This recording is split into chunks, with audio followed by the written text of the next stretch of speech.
One of the many important things in making cartoon films is the variety of sound effects we use.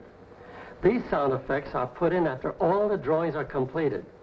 They play a very important part in giving the story a feeling of life and action. Let me show you what I mean. Lights out, Woody. Okay, boss.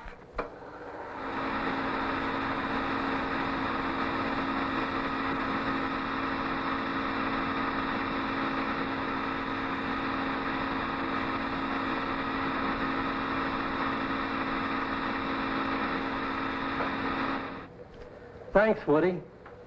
See how much we miss by not hearing sounds? Sound effects are indicated on the timing sheet by the director when he's planning a picture. Sometimes he may know exactly what he wants, and he marks it down.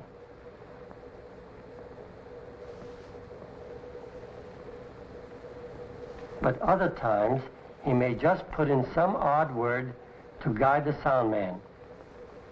Maybe it's a word like this: spring,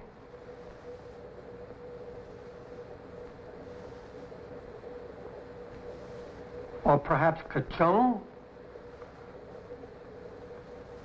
or in other spots it might be zip,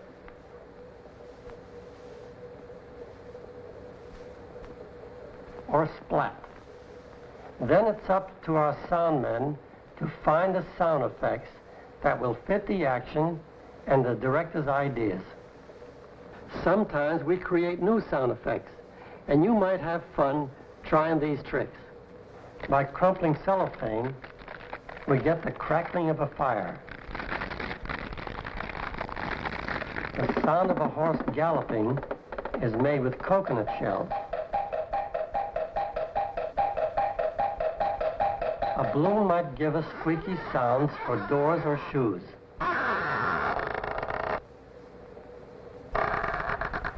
A pistol shot could be made by hitting a pad or a cushion with a stick. And slide whistles come in handy for many situations. Today, nearly all of our sound effects are on film. When a script calls for gunshots, running horses, or any sound you can think of, Gene looks in his index file to see what sounds he has in his library.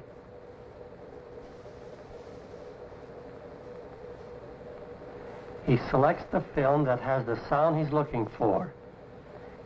Then he goes through the entire script and picks out the best sound effect for the action in the cartoon. When all the sound effects have been selected, he runs them on his moviola with the cartoon to see if the sound effects match the action.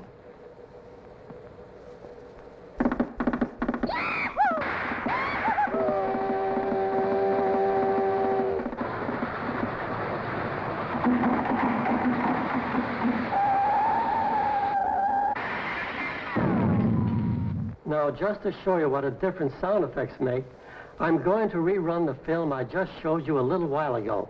Lights out, Woody.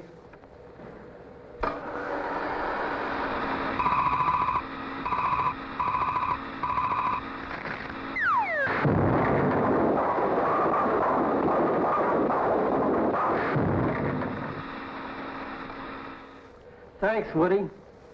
You see how the sound effects make the action more interesting? They sure do.